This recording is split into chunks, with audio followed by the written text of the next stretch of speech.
I often come in after a salesperson or a customer support agent has translated everything for the past 2 years. And they usually don't like it. They hate it. They're like, oh, finally someone's here to do the translation task. So first of all, you'll make your employee happy by outsourcing the translation.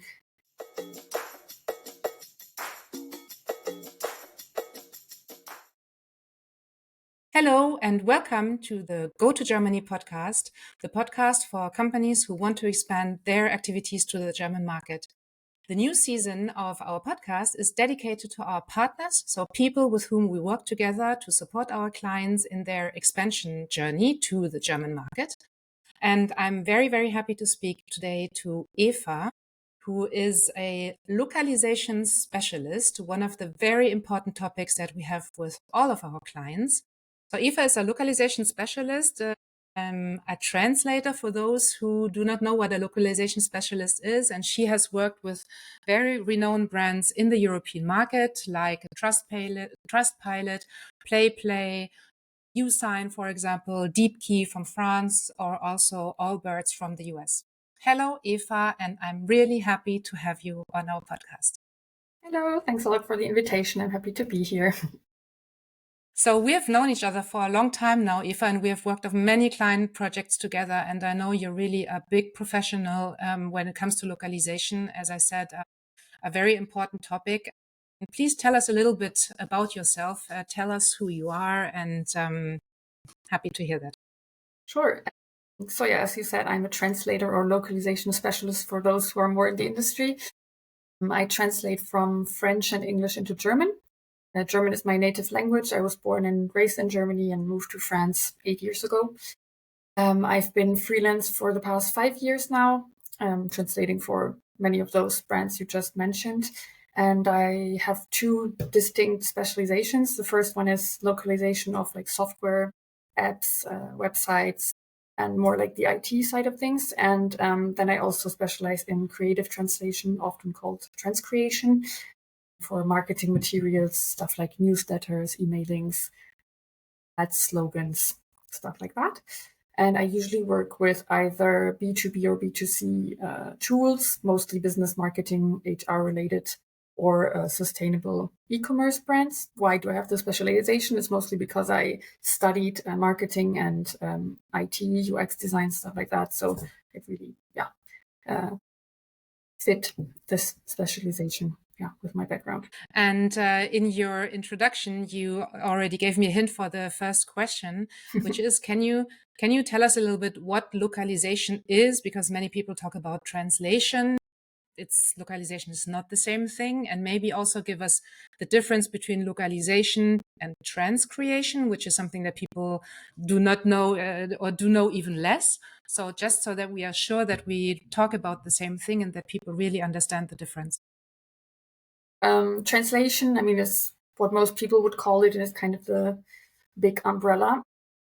So localization, I would say, is specifically more for IT content because it includes translation. So translation is a part of localization, but localization is also the cultural adaptation of apps, websites, etc. So it includes numbers. I don't know, for example, I think in American English, you would write a point for 2.5, and in German you would write 2,5, stuff like that. So you really need to change these things often in the code. So localization includes a lot of work on the programming side of things with the developers as well. So yeah, it's cultural adaptation of numbers, our format, images. Like for example, let's say I'm not translating for an Asian brand because I don't speak any Asian languages, but let's say I'm translating a Chinese website and all of the images are people of Asian descent. It wouldn't look very local in a country like France, who of course has some Asian people, but not for the most part. So we would need images with a more mixed range of people for it to be looking local. It's also things like cultural references. Sometimes, especially in blog articles, people use a lot of cultural references to, describe an offering. I'm, for example, thinking of a blog article I translated for you for one of our clients that was talking about an airport and what you can find there to eat. And it was a French brand, and they were talking about viennoiseries, so croissants and stuff like that, and you can eat croissants there, etc. And it's not something that most Germans maybe would think of like as a snack at the airport. So we translated it as pretzels and little like sandwiches and stuff like that that German people would eat. So yeah, it's translation, the code adaptation, but also the adaptation of cultural references. And then transcreation is also translation, but more of a creative translation. It's often used for slogans or really creative emailing campaigns or ad campaigns. Because sometimes, especially if you think about slogans that use wordplay, you cannot translate a slogan like that one-on-one. Like let's say Nike's "Let's do it." Just do it. Sorry. Just doesn't translate well if you just translate it word for word into German. So you really need to think of a new campaign, sort of, that that has the same sort of meaning and that conveys the same sort of feeling, but find new words. So oftentimes it's not mere translation, but really a new campaign with the same sort of feeling for the German market. So it's really an adaptation, and I mean we'll get to it through our interview. I think when we talk about AI and AI translation or automatic translation, and I mean of course, I would say there's some content where you could use those kind of tools, but especially when we talk about marketing content and content that is really has a creative touch, then it's really something that you cannot translate automatically, because you really have to understand, I think, not only the words, but you also have to understand the target group who you're talking to. And maybe the target group is not the same from a country to the other. So you also have to understand that. So this is what makes it interesting, I think, but also quite challenging. And this is interesting in the transcreation. Especially Transcreation, sometimes it's like 3 words. So you could think, oh, there's like such a short project. It'll take me 1 minute and it'll cost €1. But Transcreation projects are often the ones that take the most time, because you really have to think about a new slogan. It can take hours to like find the right fit. Yeah, and especially if you have, let's say, cultural, as you said, cultural references also in the slogans. It's something that that we have seen lately, where we had a very strong French slogan that was really conveying something very special for the French, but that only the French could understand.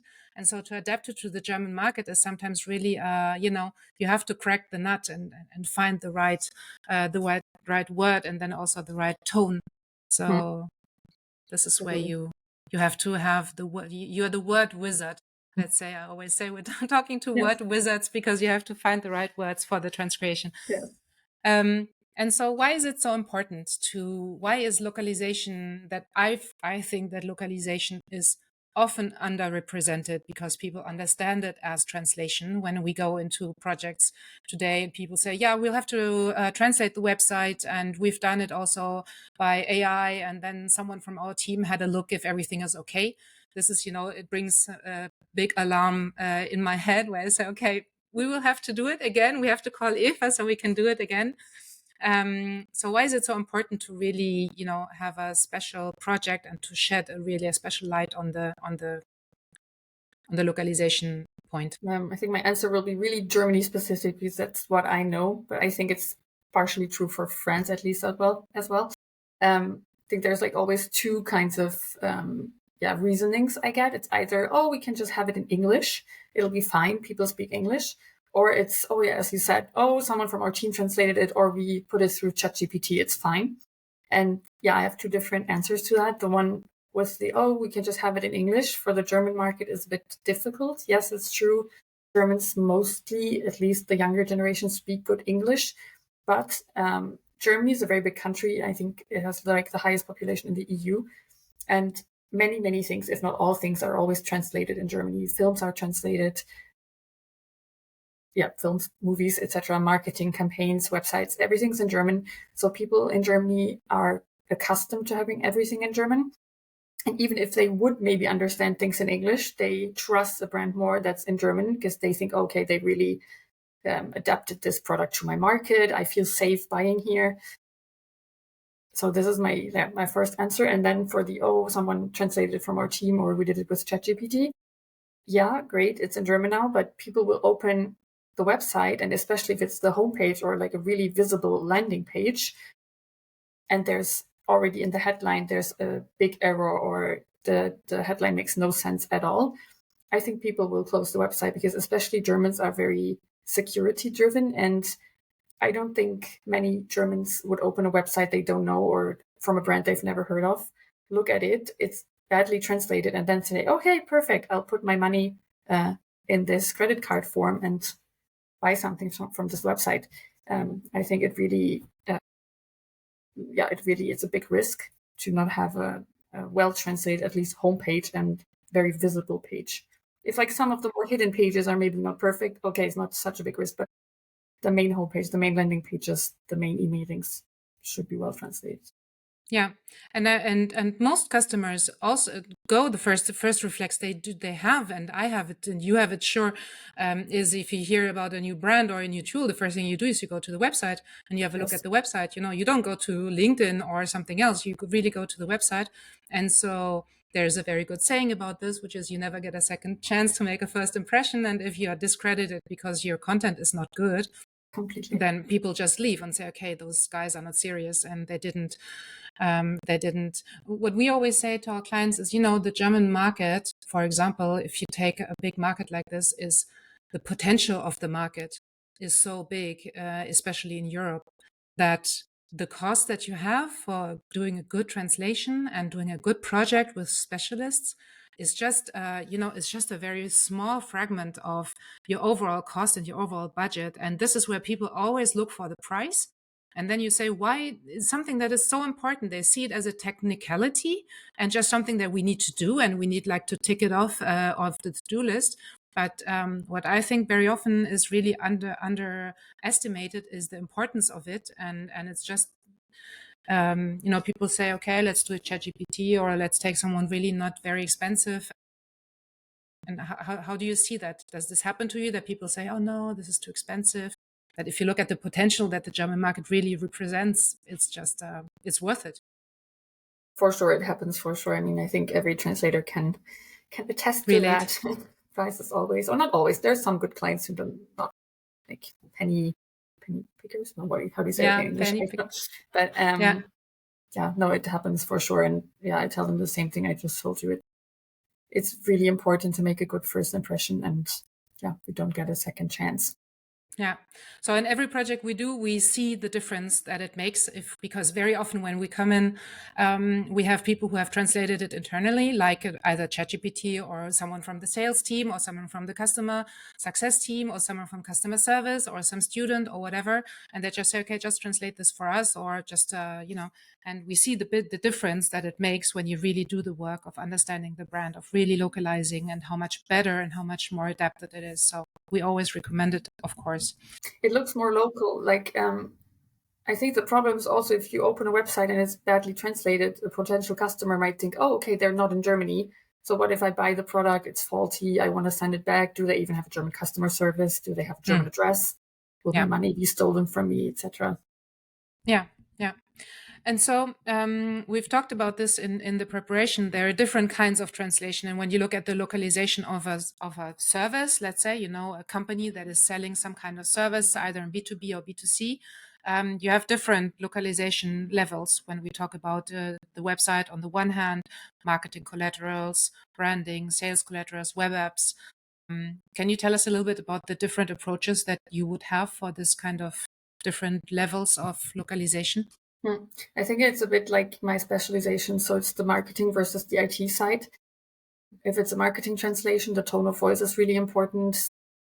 Not sounding salesy, that sounds negative, but having like more of a sales approach and sounding more witty, maybe making more wordplay and having a pretty text that converts is more important. And when I translate something that's more of an app or website, a web app or a mobile app, what's more important is the user experience. So having a really clear user journey where people find what they are looking for quickly and easily. It's also important to have consistency. So if you have, always the same button everywhere, it would be nice to have the same translation on each of those buttons and not have it say update and another time actualisieren in German, which means the same, but you could like use both words. It just looks more professional, and people get lost less. So I think there's different kinds of priorities you have to set. in IT translation versus marketing translation. It's also more serious, I guess. If it's like an app, it's really more like function over form, and marketing is maybe more form over function. Yeah, because I mean, you have to basically very often, you get some kind of files and then you have to translate it, but then you have to see it once it's in the app. You have to test it. You have to see, is it working? Is it logical? Do people really understand? Because sometimes they just send you, or customers can send you just an Excel file and they say, okay, translate this. And you say, okay, I don't see the context. Where's the person coming from? What was the page before? The page after that? Does it really work? So you have to, try the different use cases and really put in a lot of effort. And also, if sometimes people just send you a word, they say, could you translate the word in German? And you say, okay, where is it? Have happened to you a million times, I guess. Yeah. And you say, okay, where is the word? What's the context of the word? Or maybe a sentence or something. And so it's really interesting so this is why it's so important to have someone who is dedicated to that. Yeah, IT translation, I think, is a lot more time intensive. Even like in the preparation, you need to really talk to your developers because I might need stuff from them during the translation process. During the translation process, often you use specific tools for the localization. These are like tools that extract the text from the code file. Then I translate the text, and then they re-inject the German text into the code. So yeah, there's great tools out there like Crowd Phrase, Localize, etc. that help with that you don't necessarily need as much in marketing translation. So yeah, you have this, and then as you said, after the translation, you have QA. You look at the app. Is everything in the right place? Are the buttons not overflowing? Is nothing broken? Does the context fit? Yeah, as I said, you see like one word update. Is it a button? Is it the update, or is it a verb to update? I don't know. I need to see it in the context of the whole interface. And if I don't see the interface, I don't really know how to translate it. So yeah, even during the translation, it's more time intensive because I'm looking at the screen of the app at the same time, finding the different words and then translating them. So if we now have people who say, okay, I need to localize my whole website and my web app and all of my content, let's say next month, what would be the process that you would, or the recommendation that you would give to this person to bring it into German the most effectively possible? I mean, first of all, they should hire Wyngs. They unfortunately not always do, but first step is mostly market research. You should do your research as a company. What do the Germans want from you with your product? I mean, the level that you need differs a lot between different products. If you sell something that's very country specific, like an HR software or something related to, I don't know, different laws in the different countries, you need a higher degree of adaptation than, let's say, I don't know, I'm selling shoes in France and I'm selling shoes in Germany. Is quite similar, more or less. But yeah, you should still do market research to see if you need to adapt your product before even translating it. Once you've done that, I think best step is to hire a translator. I usually recommend a freelancer alone, or if you really need a lot of content, a team of multiple freelancers. Agencies usually don't recommend. My experience is that if you hire an agency, you'd never really directly talk to the translator, and the translator doesn't directly talk to you. So there a lot gets lost in translation, especially a lot of the context. The translators don't really have access to your tools, cannot ask you questions. You cannot ask them questions, give them advice. Often the agency will work with, 50 different translators, so nothing's consistent. The tone from one page to the other will be completely different. So yeah, I'd recommend to hire a freelancer or a team of freelancers. Ideally, someone you found via recommendation. I think it's the safest bet. If you don't find someone via recommendations, there's a lot of tools like Malt, where you can find freelancers online or even on LinkedIn. And many of them have recommendations or like reviews. I think it helps to look at the reviews, look at their past clients, how their website sounds. Does it sound like a good translation? So I think this is a very important step. And then another important step I think many people forget about, especially in IT translation, is get like the whole team on board, especially the developers, the product managers. Because if I translate an app, a website, etc., I'll have a ton of context questions, and most of the time, the people from the design team or the dev team know the answers, or they can change things in the code that don't work for the translation. I'm thinking of, for example, sometimes this is very technical, but sometimes the developers have something in English and they have a beginning of a sentence and then a variable.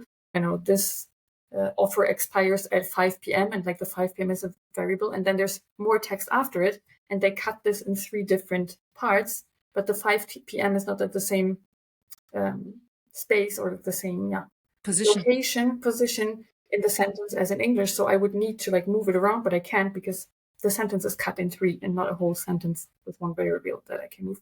So you need the developers to be ready to adapt the code sometimes. So it's good to have them on board with a project, maybe even know the translator ideally, have them communicate directly. So I think that's, at least from a translation perspective, the first step someone should take.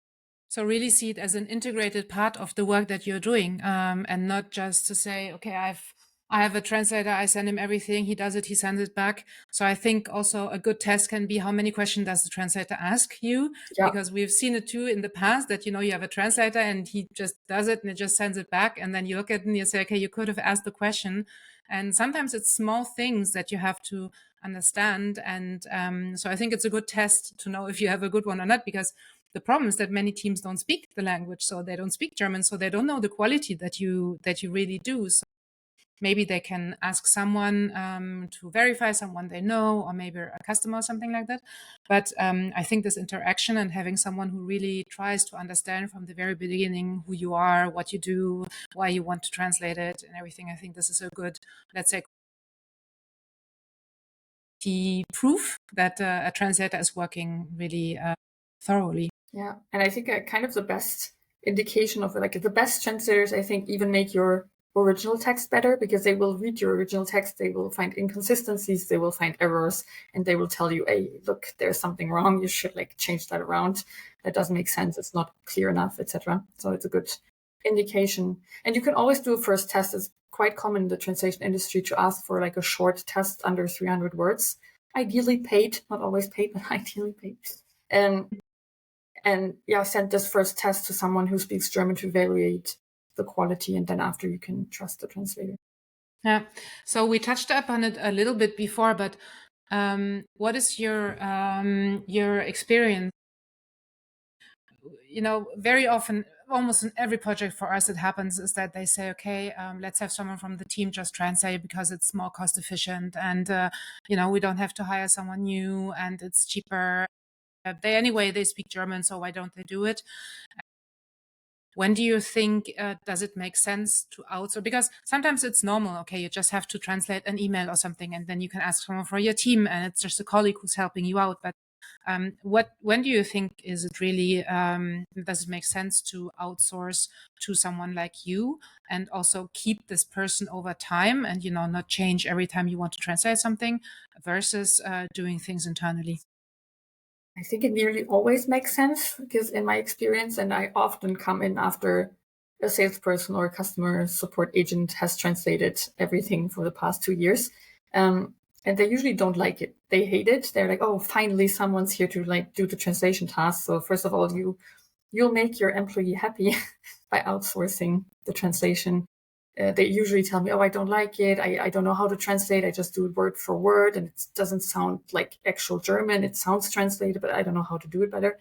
So I think it's always a good idea to hire a professional who knows what they're doing, and who's more specialized in the type of content, who is really looking for consistency.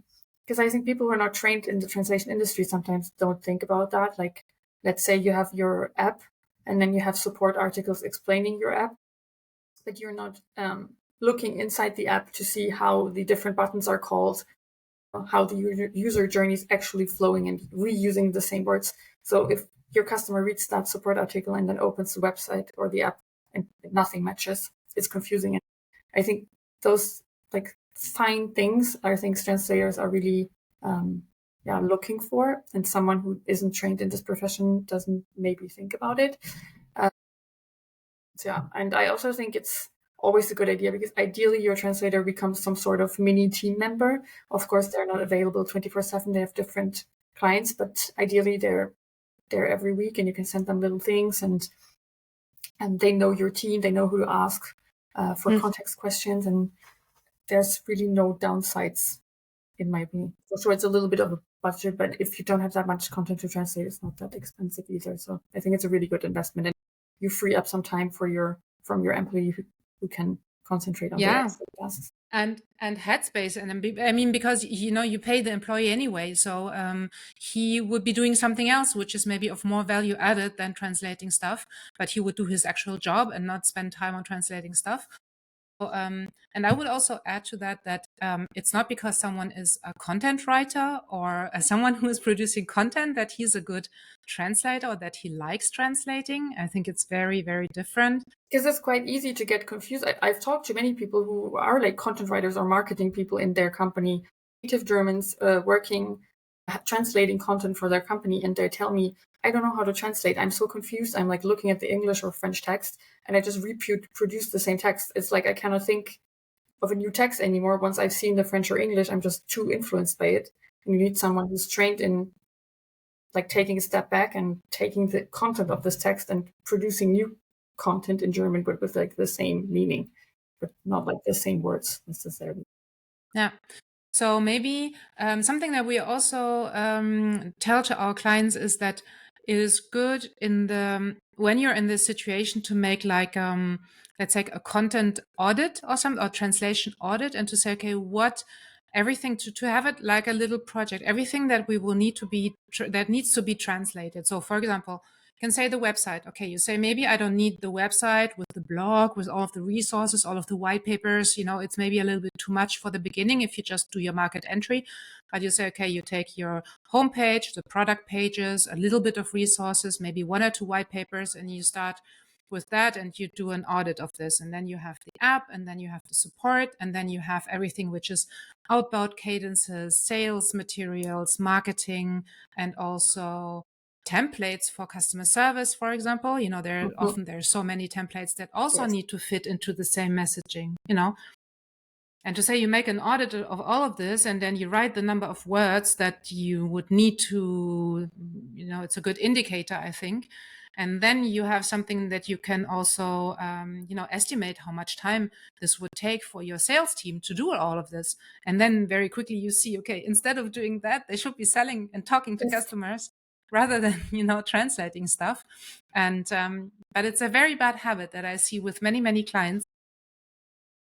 Maybe we can eradicate it with our podcast session today. Yes. So, I think we talked about the most important things about localization, about translation. And I think just maybe you want to wrap up with a last comment about the importance of localization and why it's important to read. I was thinking, I forgot to say earlier, when you're looking for a translator, look for a real native, someone whose first language is German, for example, in my case, and who ideally lived in the country for a long time as well. Yes. Of the cultural references. If I would have grown up in France, I'm not sure I would be able to correctly translate for the German market. But as I grew up there, I really know the cultural differences, TV shows, music, etc. So it's important, especially for marketing translation, for creative stuff, to really be in the culture. Yeah, some last words on translation. Do it. It's an investment, a little investment. It's not as expensive as like developers or anything, even though we should be.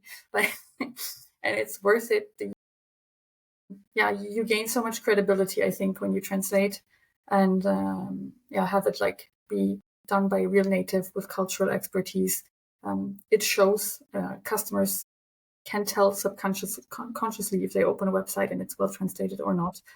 And especially Germans will trust you a lot more, I think, if it's well done, because you will look like a local, you will look like a local company, and people oftentimes trust that more because if they have a problem with like your product or whatever, they'll be more confident that they get a solution if they feel like you really are a local company. So yeah, I think. Yeah.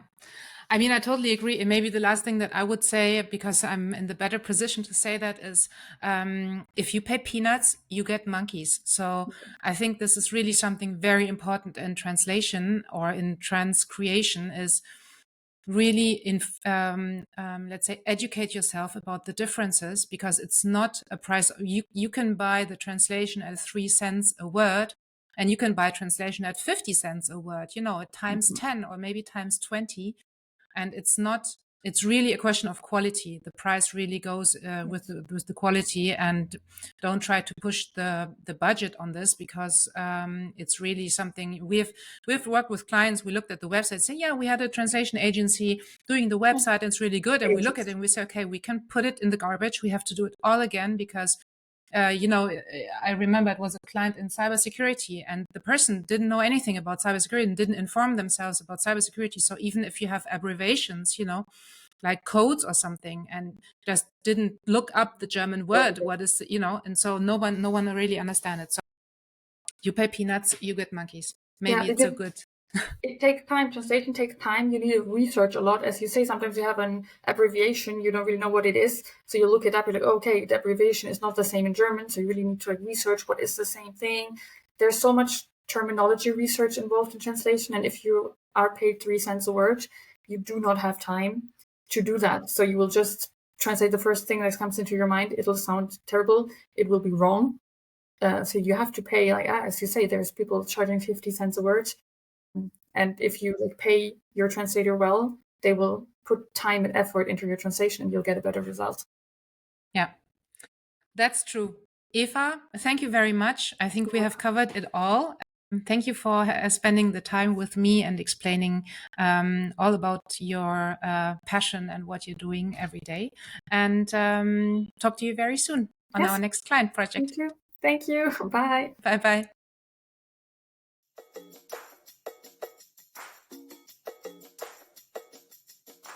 Thank you for tuning in to another episode of Go to Germany Stories. I hope you enjoyed today's insights and found them very valuable for your own journey.